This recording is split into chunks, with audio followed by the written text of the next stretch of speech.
In 1986, the United States launched airstrikes on Libya. In 2003, it invaded Iraq and reshaped the entire region. In 2014, it stepped into Syria and changed the battlefield once again.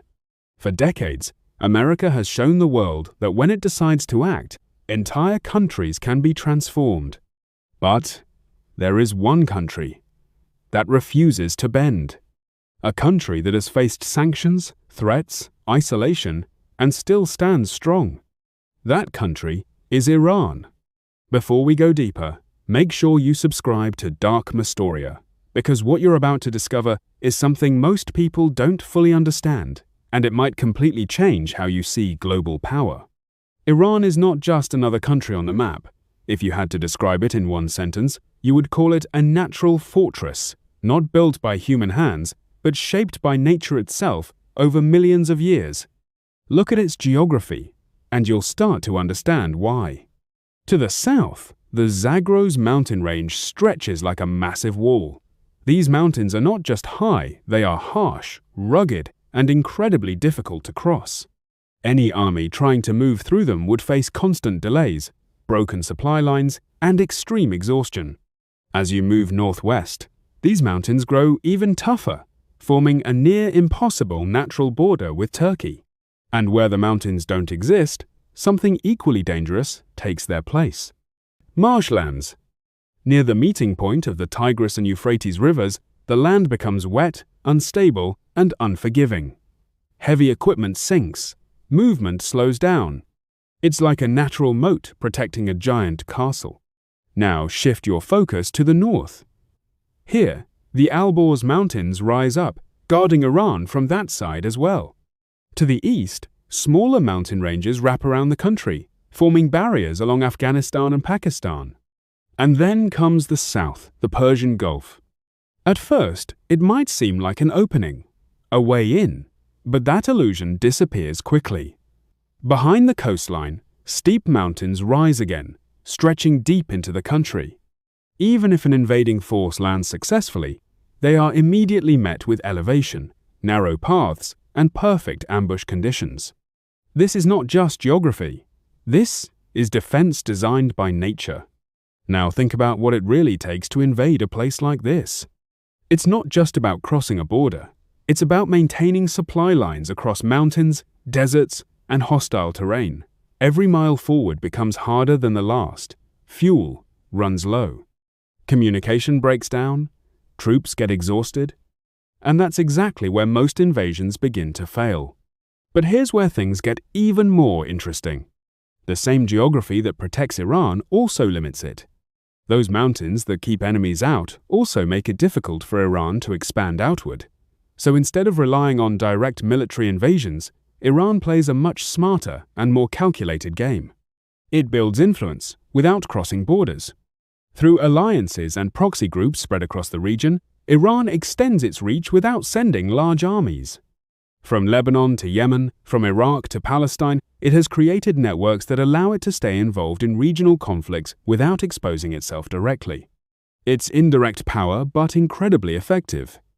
And then we come to one of the most important nuqort on the global map, the Strait of Hormuz. This narrow stretch of water might look small, but its importance is massive. Around 20% of the world's oil passes through this single route.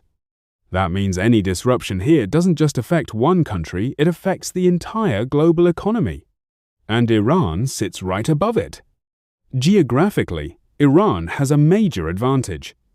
Its coastline forms a shape that allows it to monitor and potentially control movement through the strait. If tensions rise, Iran doesn't need to fight a full-scale war. Just the threat of closing this passage can send shockwaves across the world. Oil prices spike, markets panic, governments react. This is not just military power, this is global leverage. Now, let's talk about Iran's coastline. Unlike many countries where beaches stretch out into flat land, Iran's coasts are backed by mountains and cliffs. These create natural hiding spots and blind zones. Defensive systems can be placed in locations that are hard to detect, even with modern surveillance. So even if an enemy approaches from the sea, They don't arrive on open land. They walk straight into a defensive trap. But Iran's strength doesn't end with geography. Inside the country, there's a complex mix of ethnic groups: Persians, Azeris, Kurds, Arabs, Baloch, and Turkmen. On the surface, this diversity might seem like a weakness. Different cultures, different languages, and sometimes different interests. And, yes, internal tensions do exist. But history shows something powerful. When an external threat appears, these divisions often disappear. People who disagree internally come together when facing an outside enemy. A shared identity takes over. A sense of defer, of protecting their land, becomes stronger than internal conflicts. We saw this clearly during the Iran-Iraq War in 1980. At that time, Iran had just gone through a revolution. Its system was unstable. Its military was disorganized. It looked like the perfect moment to attack. And Iraq did exactly that. Expecting a quick victory, Iraqi forces moved in. In the beginning, they made progress. They pushed into Iranian territory. But then something unexpected happened. Iran didn't collapse. Instead, people united. Civilians joined the fight. Divided groups stood together. What was supposed to be a short war turned into an 8-year Sangharsh. Over time, Iran pushed back. It reclaimed its land. It resisted one of the most intense conflicts in modern history. And in the end, Iraq failed to achieve its goal. This tells us something important. Iran's strength is not just in its military or its terrain. It's in its ability to endure. Now add one more factor size. Iran is huge. Around 1.6 million square kilometers. This is not a small country that can be quickly surrounded and controlled. It's vast, complex, and layered. Major cities like Tehran, Isfahan, and Mashhad are not sitting near the borders. They are deep inside the country, protected by distance, terrain, and time. This creates what experts call strategic depth. Even if an enemy crosses the border, the real challenge is just beginning. The deeper they go, the harder it becomes. Supply lines stretch, resources drain, resistance grows stronger, and time starts working against the invader. This is where Iran becomes truly dangerous, because it doesn't rely on quick victories. It relies on making war slow, expensive, and exhausting. And history shows that when wars drag on, even the strongest powers start to struggle. For over 600 years, Iran's borders have remained largely unchanged. Empires have come and gone. Powerful nations have tried to influence or control it. But Iran has endured. So when people ask why Iran is so hard to defeat, the answer isn't simple. It's not just one thing. It's everything working together: mountains, deserts, strategic location, cultural unity, size, and patience.